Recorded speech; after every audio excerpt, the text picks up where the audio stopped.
Swayam Prabha. Digital India. Educated India.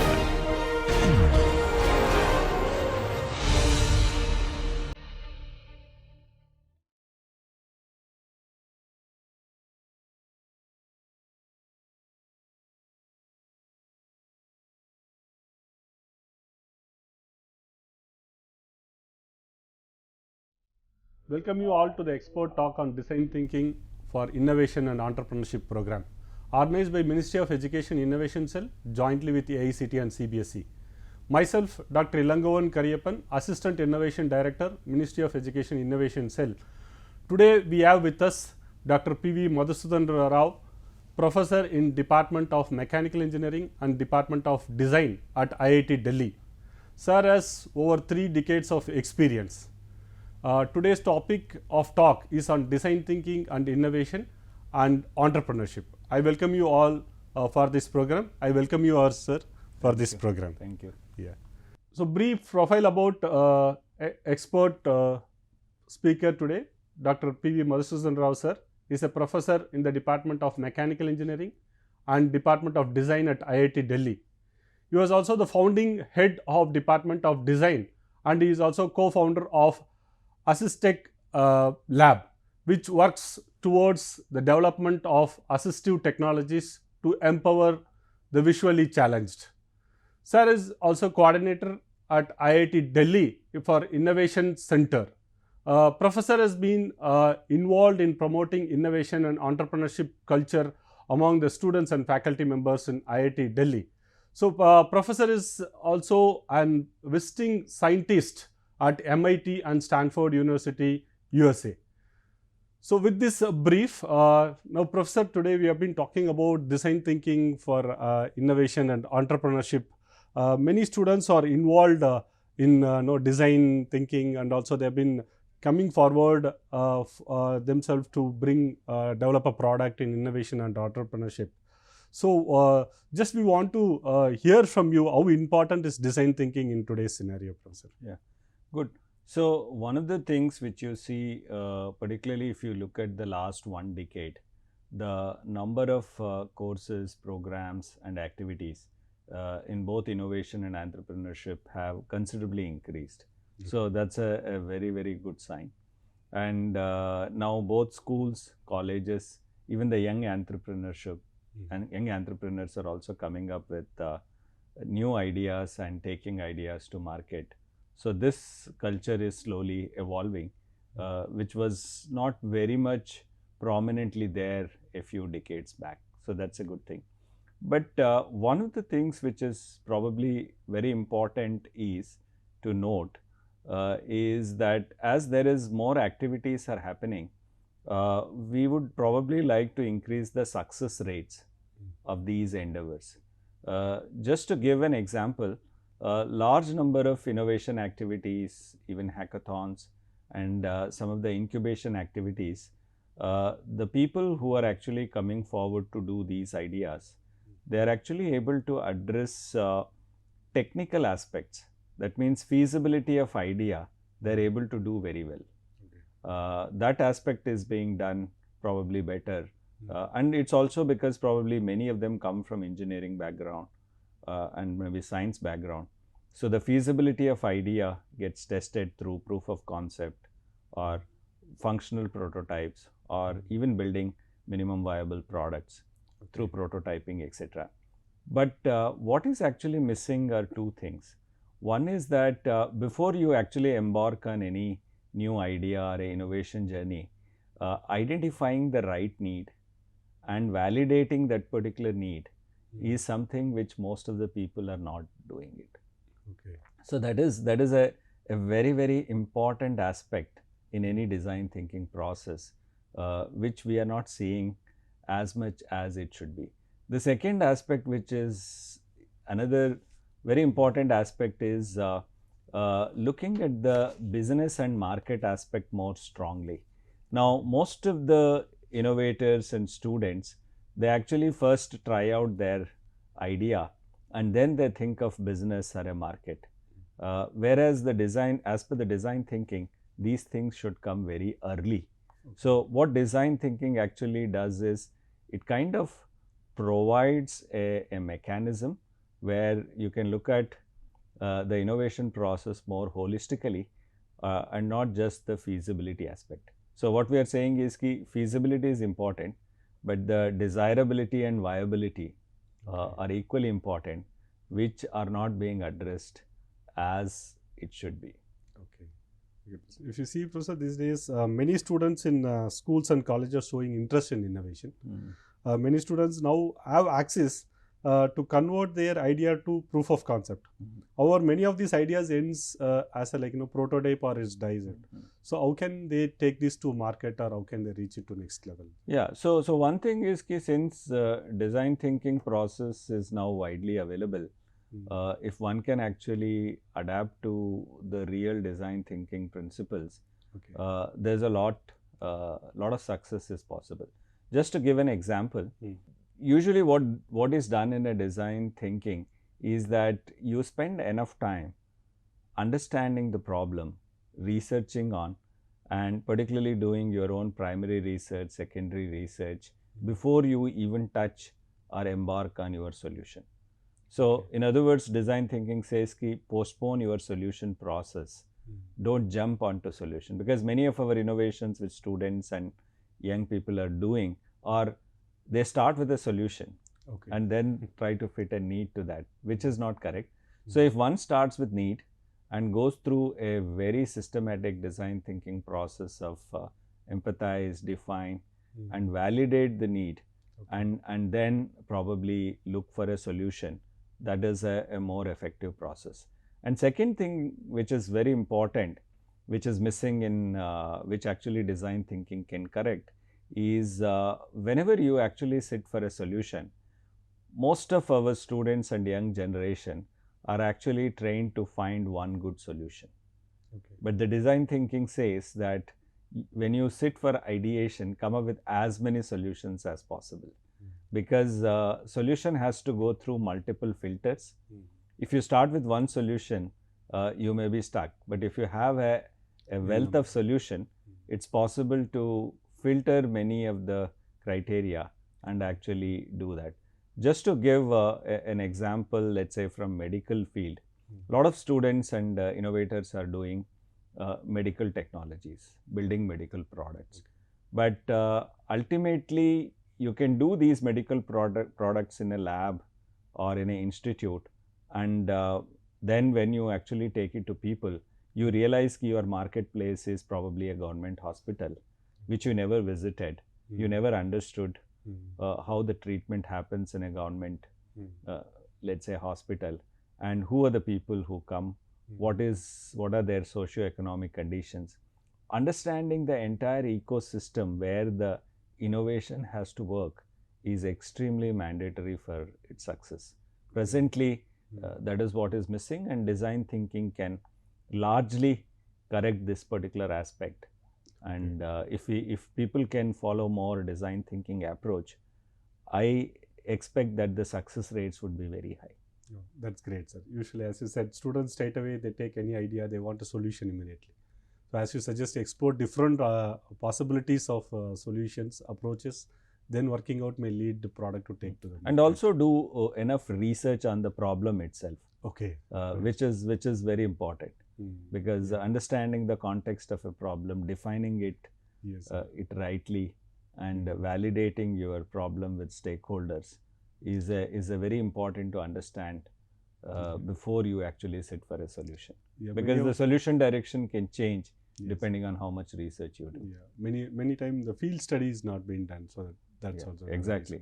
The primary and secondary research involves a lot of field study, and actually immersing in the environments where the users and stakeholders are there. For example, if I come back to the medical device design, I would ideally like to spend enough time in hospital, understanding the patients, understanding the doctors, understanding the nurses, understanding the other staff, and how this device is going to fit in the overall ecosystem, and what are the constraints, what are the environments. All are important if you really want to build a solution, because if you don't have this knowledge and try to build, you are building for a very ideal condition, which doesn't work in real conditions. Sure, sir. Many students, school students and teachers listening to this program. So the end users understanding of the product of the end user, then we develop a product, would be more successful in the market. Yeah. Great, Professor. So next question is, Professor, as design thinking calls for addressing any problem or need from a holistic perspective, how can one approach inculcating design thinking in their innovation process? So one thing is that there is design thinking can be inculcated mostly. It's a slightly different in the sense that it's not like lectures which we study and learn most of the courses. Design thinking is also highly experiential.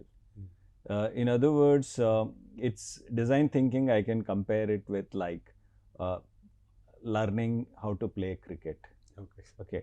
Now, it's very difficult to learn to play cricket by reading a book and writing examinations. So, you have to be on the field. You have to actually be part of the process and then do that. So, it's a highly experiential. So, the best way to learn design thinking is by DIY, do it yourself, and go through the complete process step by step, starting from empathize to define to ideate to prototype. And once you experience that, then your fundamentals related to design thinking becomes stronger, and that's the way to go. Yeah. So nowadays, makerspace labs, learning by doing.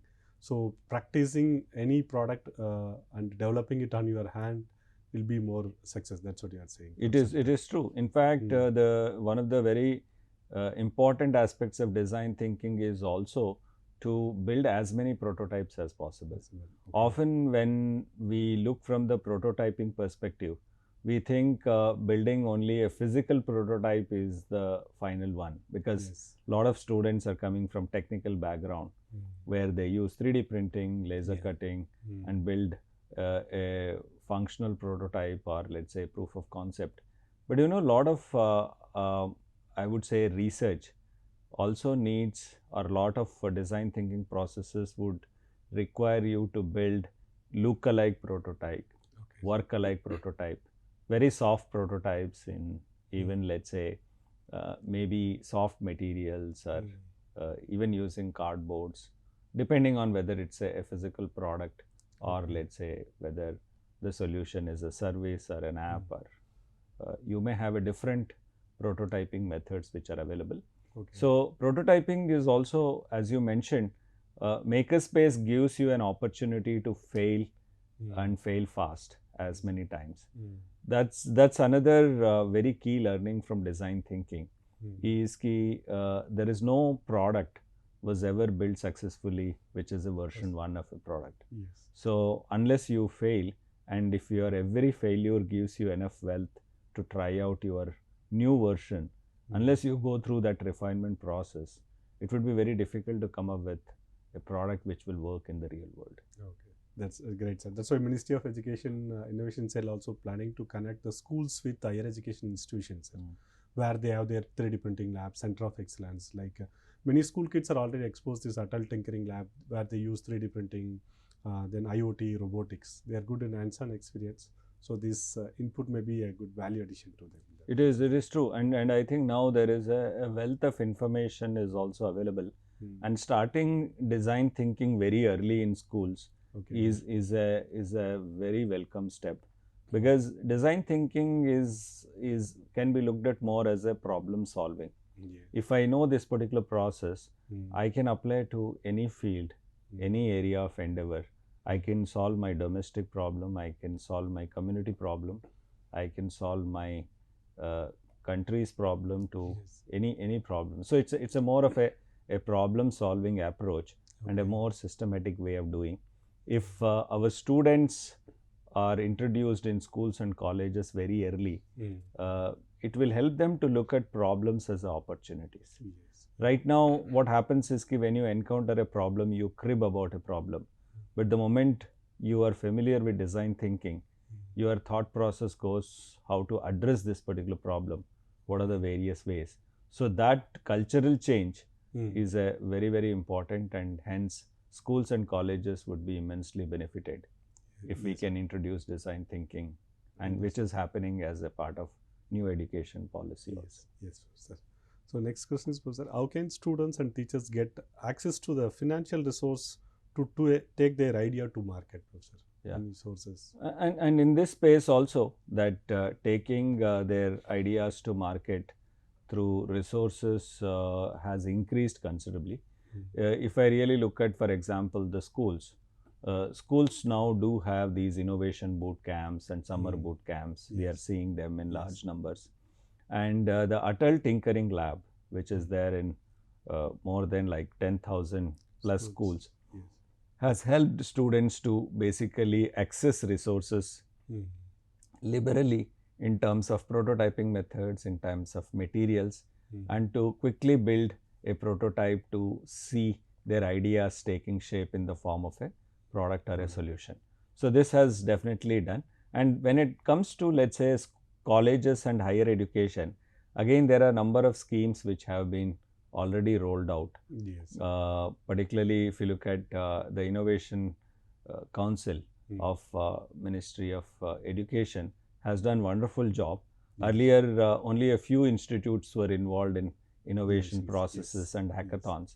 So this Innovation Council has kind of democratized and brought innovation processes and design thinking to everybody, which we have seen that thousands of colleges are now participating in Smart India Hackathon and others, and coming up. So that is another very big step. Similarly, Ministry of Education has design innovation centers, which is there in close to about 80 schools and colleges. They are benefited by very systematic innovation processes, but also by having a resources, not just financial, but also even physical and intellectual resources is another big step. And many colleges now also have incubators, and they are also providing seed funds for people to come up. And for somebody who wants to do, let's say, innovation and entrepreneurship at a full time, for many young, the opportunities now are even more. Just to give an example, a lot of states are now have their own innovation councils. At least I am associated with Rajasthan and Gujarat, so I am aware the kind of opportunities which are created for young people to basically access physical and financial resources. And also a lot of incubators which are now funded by Atal Innovation Mission, Department of Science and Technology, BIRAC, are all available for people to do. And the most important now is that there is a big financial resource which is also available through Startup India, which is now giving very liberal funds to a lot of startups which are there. So if you really look at the graph of resources which are available for innovation and entrepreneurship, have increased tremendously, and I think it will continue to grow, which is there. And probably as we have more courses and activities which are happening through CBSE and AICTE, we'll see more increased activities in design, innovation and entrepreneurship. So dear students, faculty members, professor had given many openings available for you to take your idea to market, like Atal Incubation Center, DST Technology Business Incubation Centers, and AICT Idea Labs have been recently launched. Idea Labs is a very good idea actually, which is there. And also I would just interrupt here, is now innovation process is also being little bit democratized. So it should not be restricted to only schools and colleges. I think anybody can do. Just to give an example, a couple of months back we had an innovation lecture for schools, and we saw school students attending with their family members, including grandmothers who are not formally educated, and taking interest in these activities. And we have also seen that a lot of democratization is needed to take these to other schools. Just to, for example, we in India particularly, there are only like 10% of the people who have English as a medium of instruction. And if you really look at a lot of these design thinking literature is available in English. Okay. And I think there is a strong need to take it to all the other languages. And in that particular process, very recently, we did a 2 months course in 22 official languages in design thinking. Okay. And now design thinking, some of the design thinking literature has been converted into 22 official languages through Atal Innovation Mission.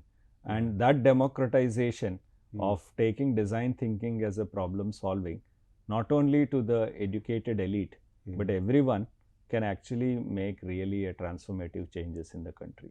Yes, sir. That was my next question, sir. Like Ministry of Education Innovation Cell have launched this design thinking course for school students from 6th to 12th.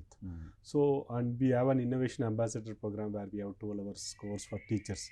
Along with this, do we have any other courses related to design thinking which the students and faculties can access? I think, yeah, there are already quite a few which are available through the internet. Internet is a very good source. And there are also a lot of these courses are being developed, as I mentioned, through various government and school agencies.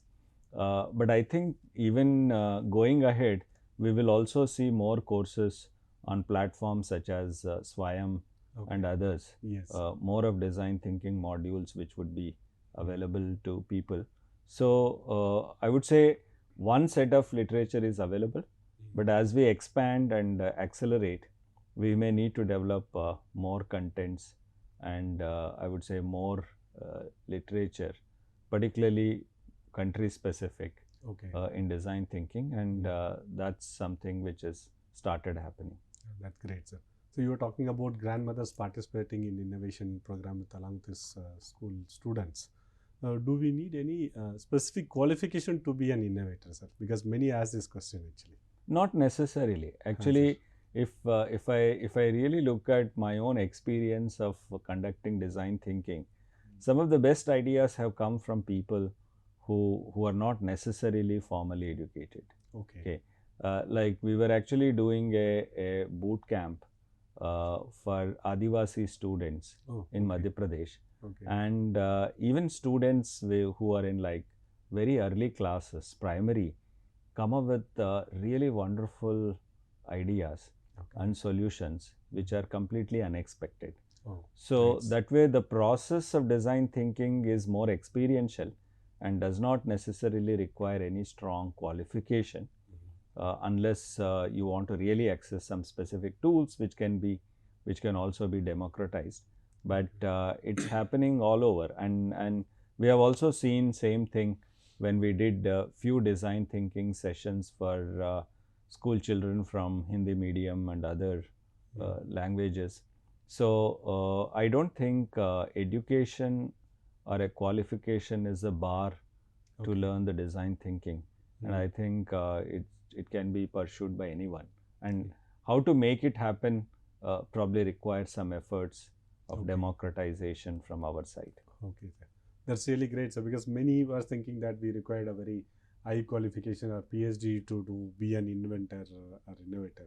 But this would be a great eye-opening. Anyone has a good idea, they can just convert that into a systematic design thinking approach, as you said, like idea, prototype, number of iteration of prototype, then product development, then they can take it to market.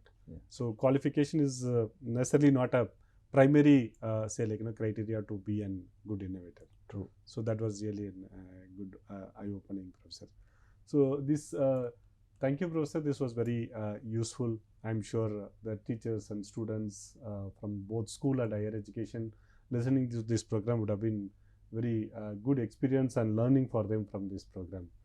So I feel like the design thinking process can be applied to solve and find creative and innovation solution in any field, which you have been talking about it.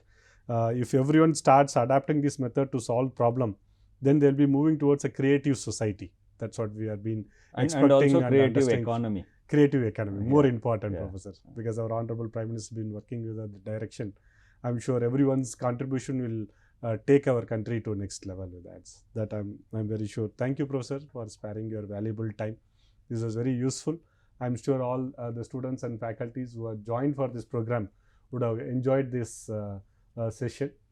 So on behalf of Ministry of Education Innovation Cell, AICTI, CBSE, I sign off for today's program. Myself, Dr. Ilangavan Kariyappan, Assistant Innovation Director, Ministry of Education Innovation Cell.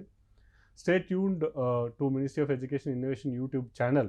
Thank you, Professor. Thanks for joining once again. Thank you.